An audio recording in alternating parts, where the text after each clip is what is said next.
We're at Jim Brown's farm, and of course Jim's one of Scotland's biggest beef producers.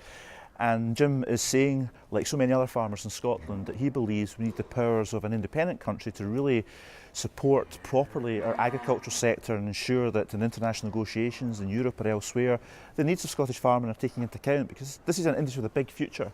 But many of the decisions taken by the UK government are not in the interest of Scottish agriculture. The only people who will ever put enough importance to Scottish agriculture are people who live here. That's the people of Scotland, and that's why we should be defending and representing our own farmers in our own right as an independent country. And of course that means we can tailor policies to Scotland's distinctive needs, the distinctive needs of Scottish agriculture. Farmers are one of the biggest sectors in Scotland. I mean, the bulk of our products that's produced, particularly beef and lamb, is exported outside Scotland. We're an exporting country. We've always been like that. But we need the decision made in Scotland to enable us to be able to export on that competitive market out there.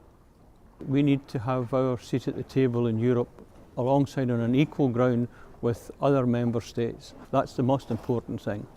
The next most important factor in this white paper that's been announced is that it brings the decision making back to Scotland. We've got the total decision making then in Scotland where it should be, where it's very different from the situation south of the border. Scotland's Future, the Guide to an Independent Scotland, which has just recently been published, of course, illustrates the many benefits for Scottish farming and food from independence. Firstly, we'd have our own voice in international negotiations, so never again would we experience what we've just experienced through the recent negotiations, where Scotland was let down badly by the UK government.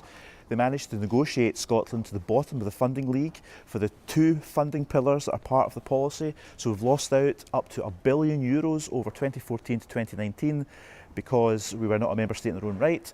And of course the rural development funding, which also supports rural Scotland and farming, we're also bottom of the league for rural development funding as well. That's an appalling track record from the UK government. We could do so much better if we were a member state in their own right in Europe. And of course also other policies are influenced by decision making in London, whether it's the fact that our red meat levies are taken over the border and not spent on promoting Scottish produce. These levies would stay here in Scotland to support Scottish red meat, and that's what our farmers expect. So we could influence a whole range of policies if we had the powers to do so.